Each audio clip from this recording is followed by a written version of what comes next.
Hello and welcome back to Grim Survival, all of you gremlins. This is being recorded late on the 5th, and yeah, we will be premiering this video on the 6th, the historic day, as it is being referred to by me.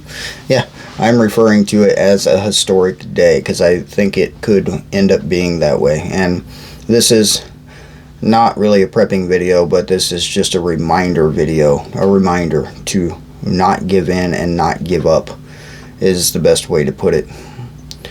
I have reviewed a lot of different videos saying that evidence is supposedly going to be presented to Congress early this day, that the evidence consists of fraud and corruption within the court system and within local state governments is what I'm seeing.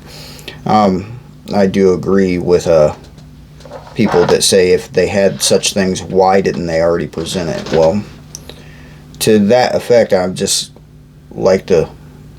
The thought is really is the corruption within the courts is what really is why it hasn't been presented yet.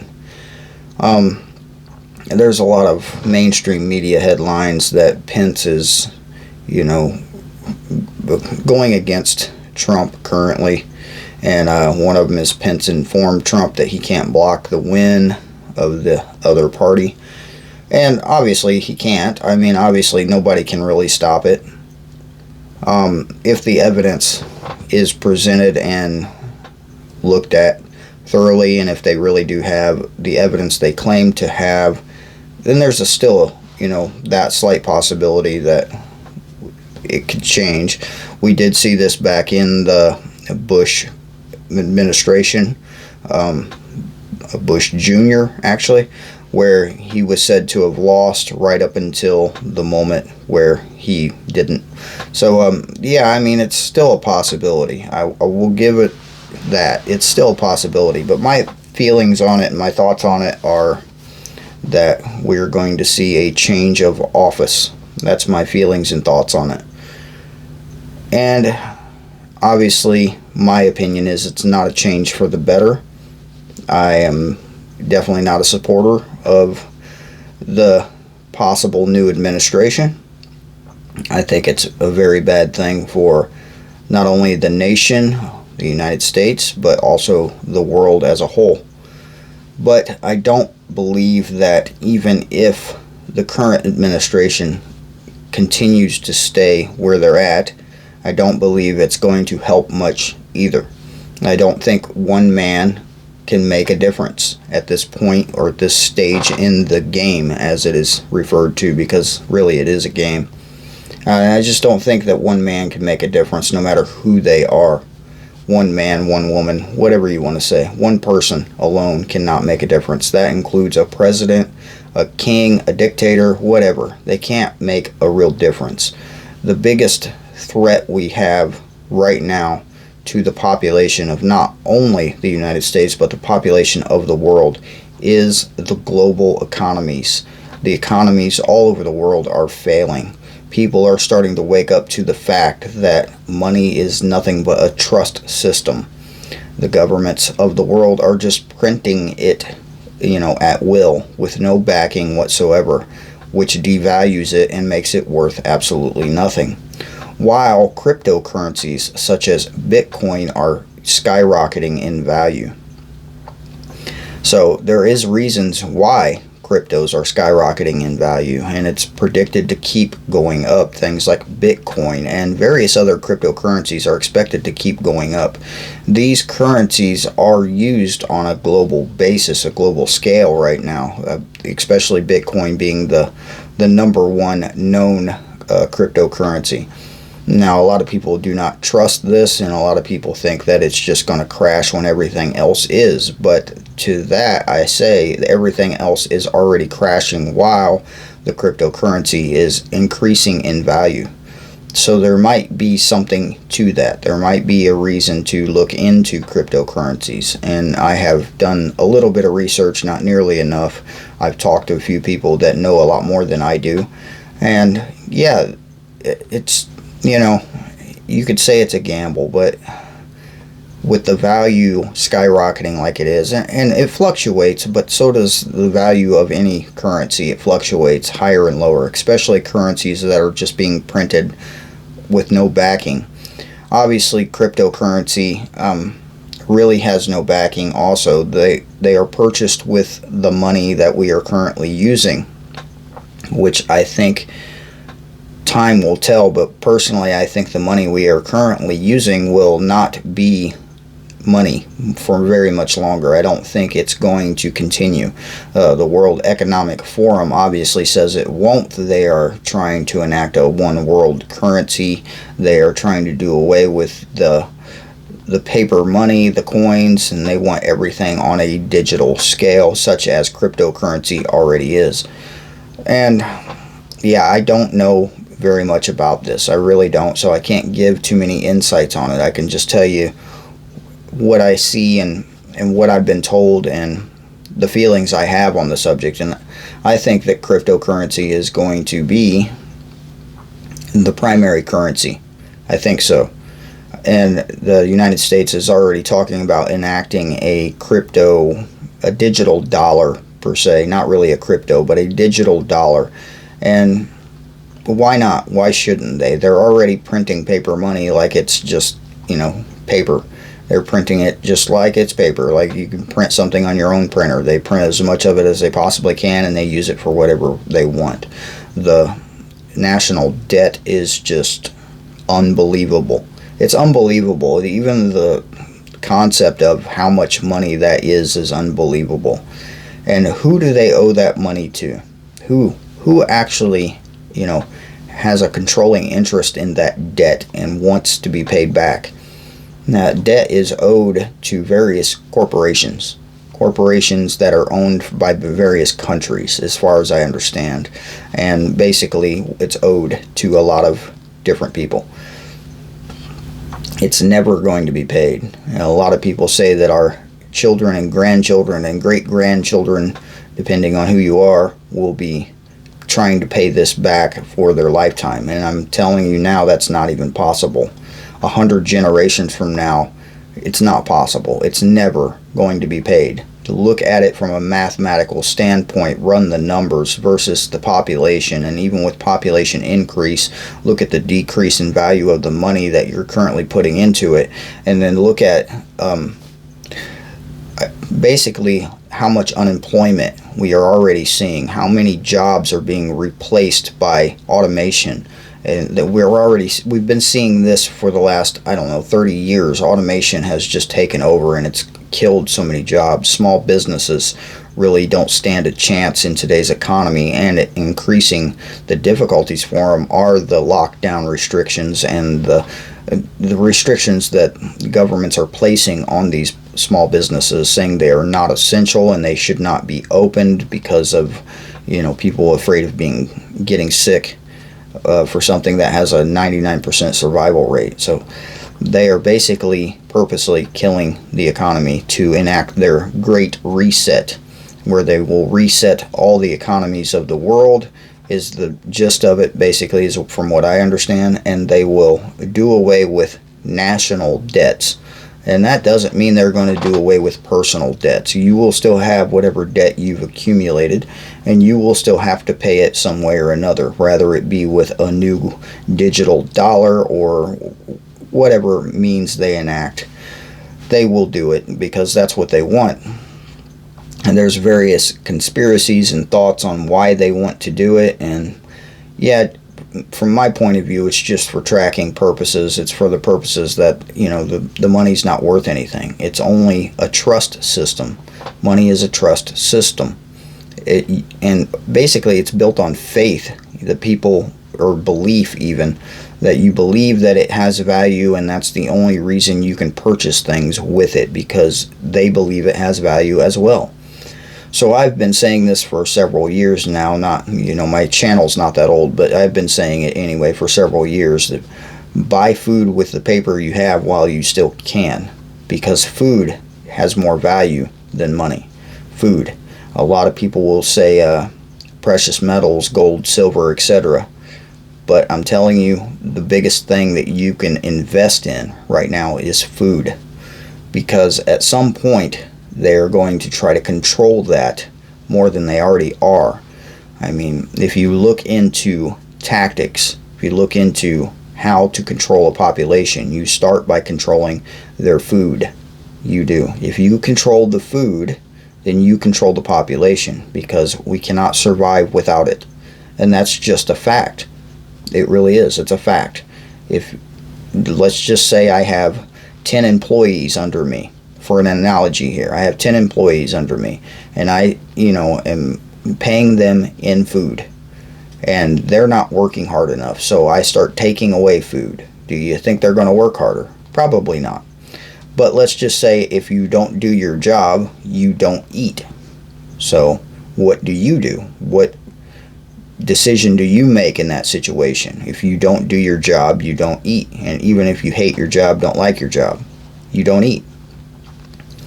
So yeah, that's really the way it has always been for a very long time, until very recently, where the government has started enacting welfare type benefits to help people that either cannot work or just outright refuse to work.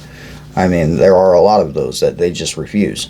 And there are two sides of that story. I mean, there are two aspects and two perspectives from that. And I'm not against working whatsoever. I'm not, because, working for my family to eat is something that I've had to do pretty much most of my life, until recently when I've lost my job. But that's beside the point.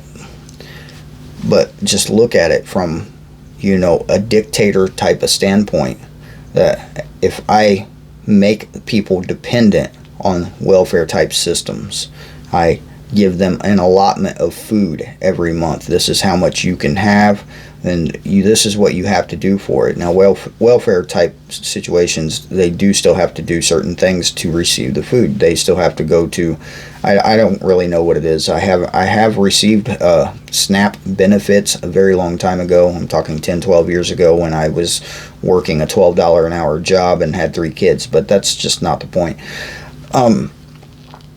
Yeah, I mean, if you make people dependent, you pay them too little to work their job, so that they have to have some kind of extra help to get the food. You have made them dependent on you. I mean, really, you have enslaved them to you by doing that. I mean, the saying is, teach a man to fish, he eats for a lifetime. Give him a fish, he eats for a day. I mean, that's just the saying, and I said that backwards, but you get the point. So if you're giving people food and they are dependent on that food, you own them. It's quite simple. You own them, because at this point, I mean, you can say, well, if you want to eat, you're going to take this shot. If you want to eat, you're going to turn in your firearms. If you want to eat, etc., etc., etc.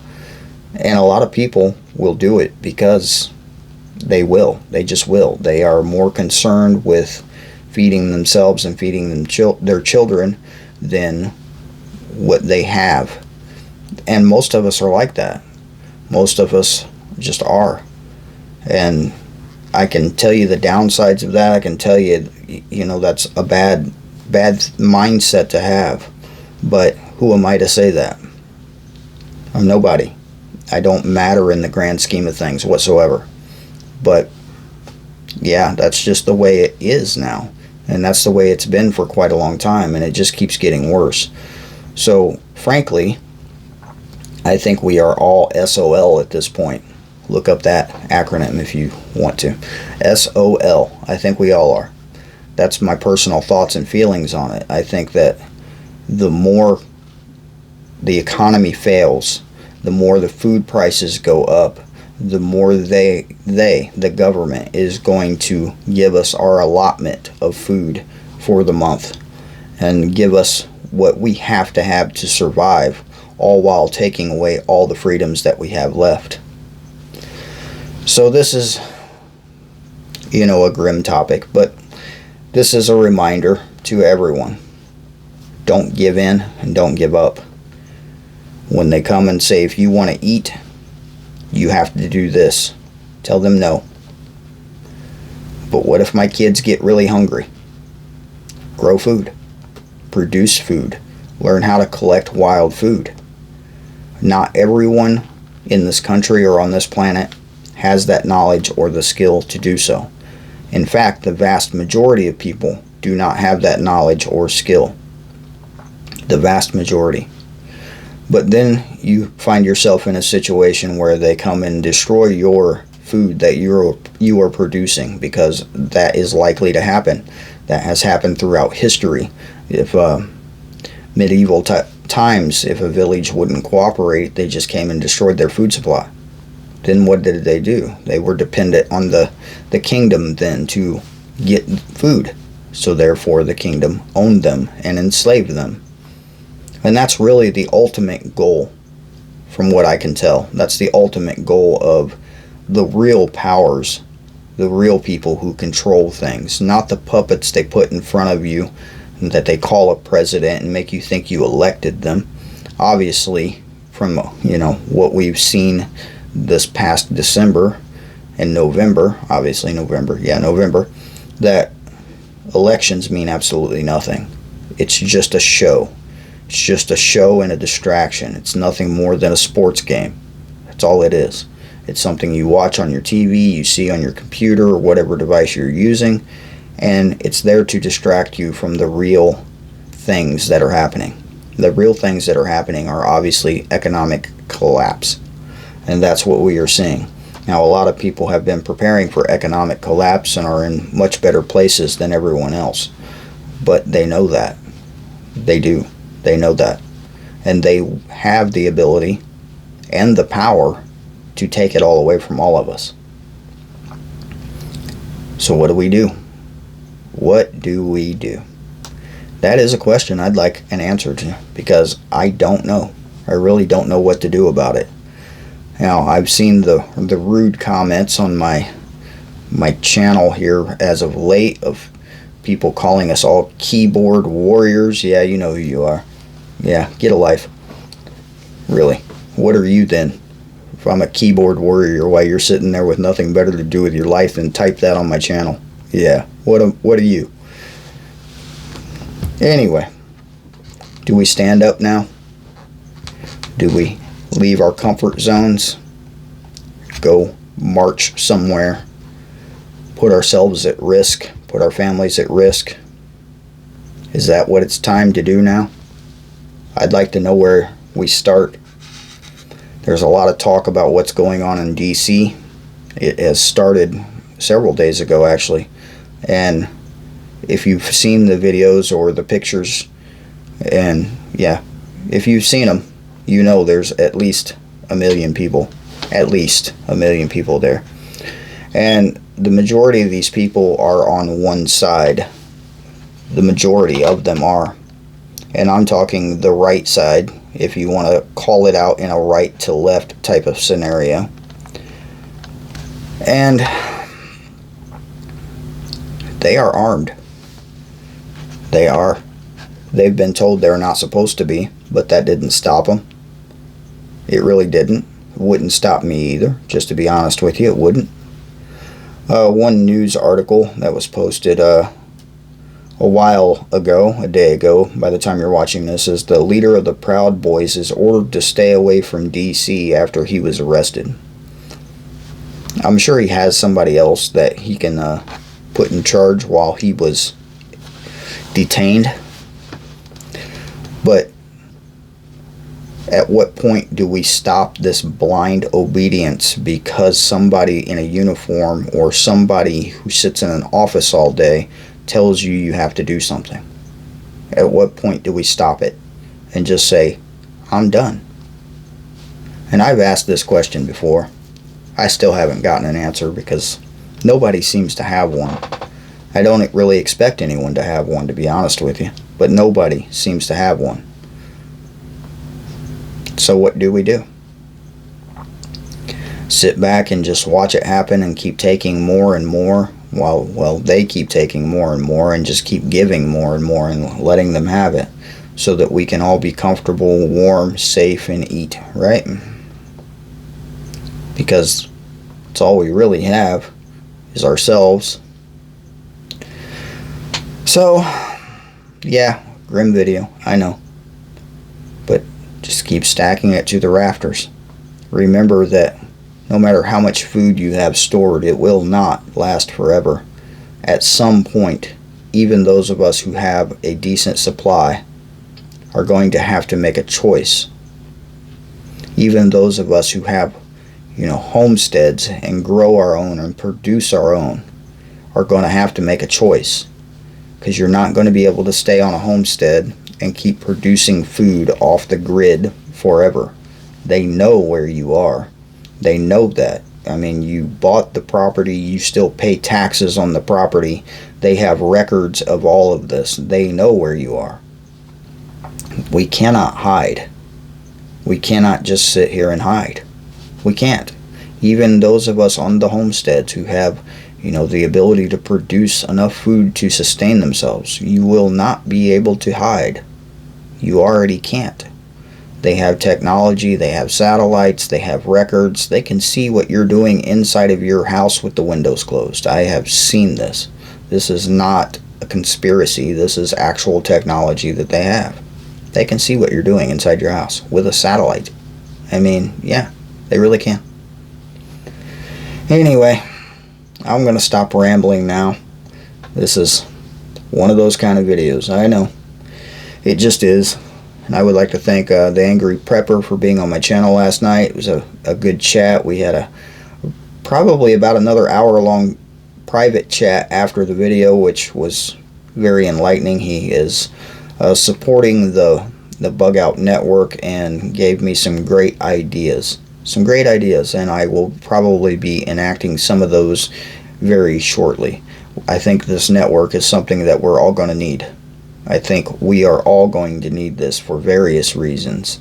But even then, we can't completely keep it off grid, and we can't completely hide. We just can't.